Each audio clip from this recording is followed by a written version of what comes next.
दोस्तों, आपने कभी न कभी तो साइलेंस के पावर के बारे में ज़रूर ही सुना होगा। अगर आपने अपने जीवन में चुप रहने की कला सीख ली तो आप अपने जीवन को एक सही दिशा दे पाएंगे।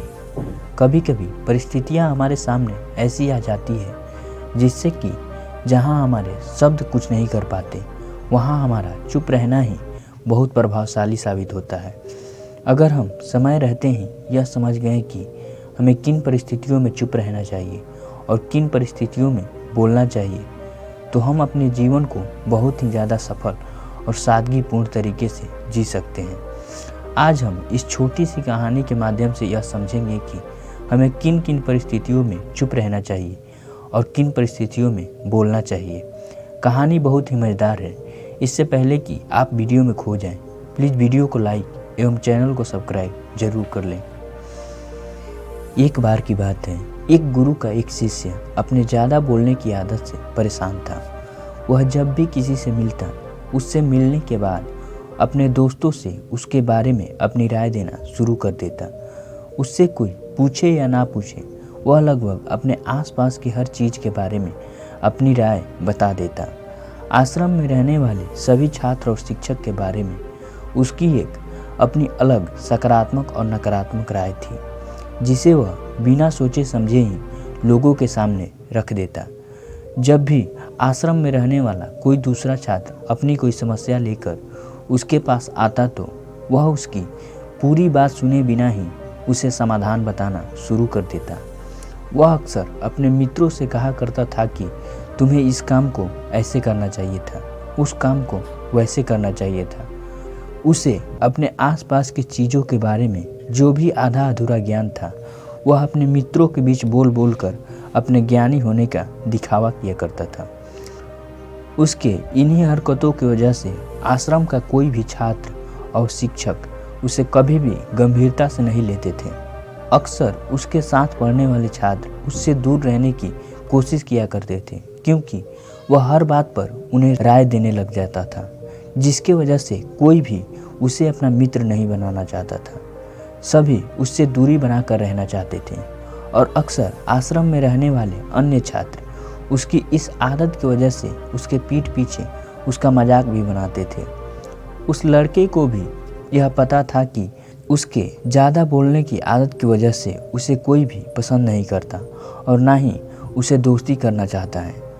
वह लड़का भी अपनी इस आदत को बदलना चाहता था, लेकिन वह चाह कर भी हर बात पर अपनी राय देने की आदत को छोड़ नहीं पा रहा था। एक दिन वह अपने गुरु के पास जाता है और उनसे अपनी सारी समस्या बताई। तब गुरु ने कहा कि बेटा, ज़्यादा वही इंसान बोलता है जिसे यह लगता है कि वह सब कुछ जानता है।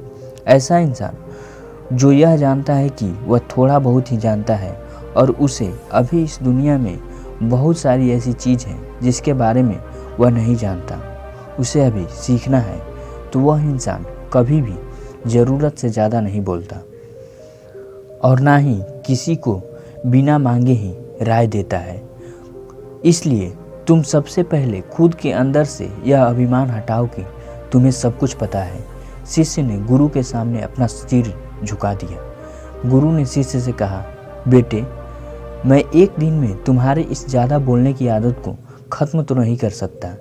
ये आदत तुम्हें खुद ही अपने अंदर कम करनी होगी, लेकिन मैं तुम्हें यह ज़रूर बता सकता हूँ कि तुम्हें किन मौक़ों पर शांत रहना चाहिए, जिससे कि तुम खुद को दुखी होने से और किसी बड़ी मुसीबत में पड़ने से स्वयं को बचा सकते हो। शिष्य ने गुरु की बातों में सहमति दिखाते हुए अपना सिर हाँ में हिला दिया।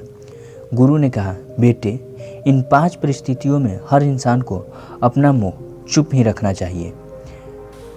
पहला, जब तुम्हें यह लगे कि कोई तुम्हारी भावनाओं को तुम्हारे शब्दों से नहीं समझ सकता, उस समय तुम्हें चुप ही रहना चाहिए।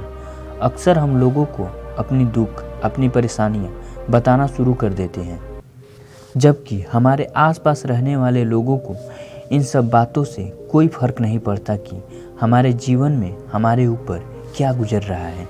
वे केवल खुद के बारे में बात करना चाहते हैं। वे सिर्फ अपनी तारीफ सुनना चाहते हैं।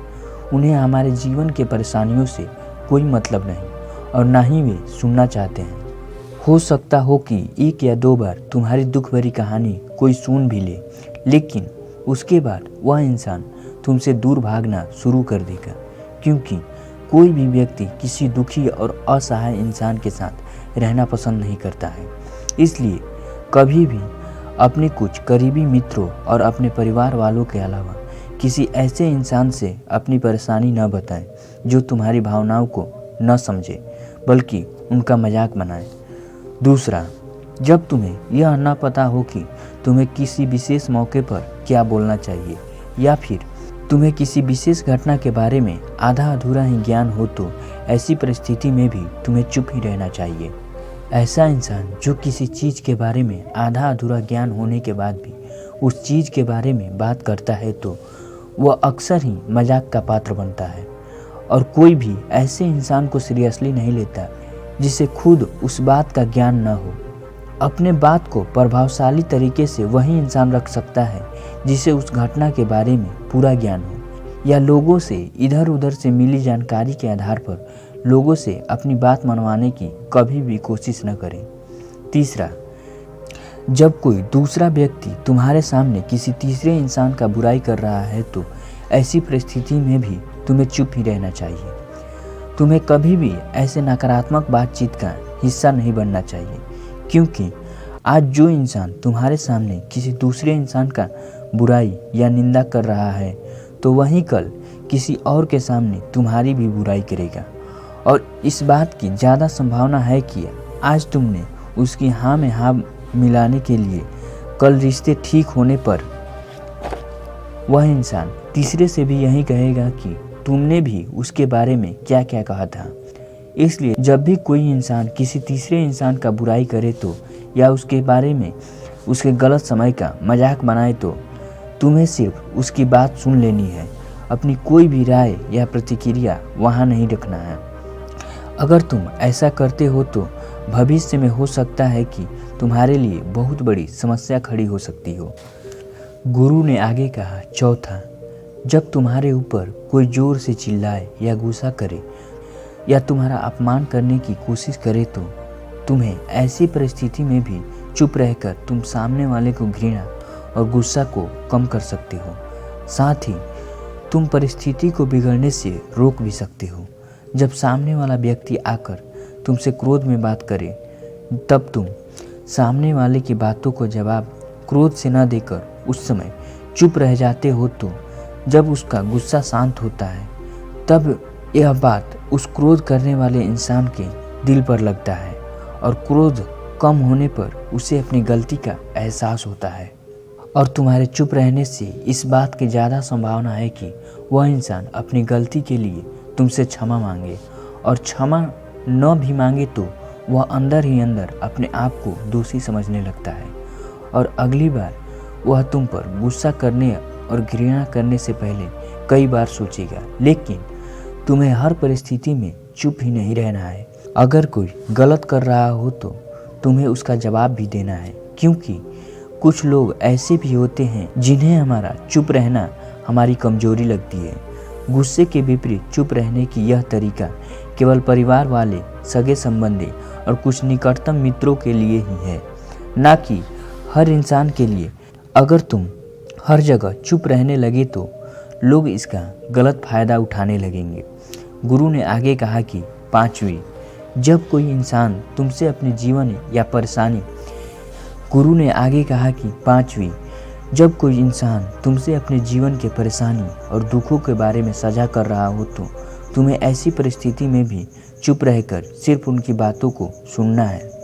ज़्यादातर लोग ऐसे होते हैं कि किसी ने उसके साथ अपनी समस्या सुनाई नहीं की, उन्होंने अपना समाधान देना शुरू कर दिया। जबकि कोई भी इंसान जब हमसे कोई परेशानी साझा कर रहा होता है तो वह हमसे किसी भी समाधान का उम्मीद नहीं करता। वो तो केवल बस यही चाहता है कि हम उसकी पूरी बात को ध्यान से सुन लें, क्योंकि जब भी हम किसी की परेशानी को ध्यान से पूरा सुन लेते हैं तो उस इंसान को भीतर से एक आंतरिक शांति मिलती है, और उस इंसान को ऐसा लगता है कि चलो किसी ने तो हमारी बात को ध्यान से सुना।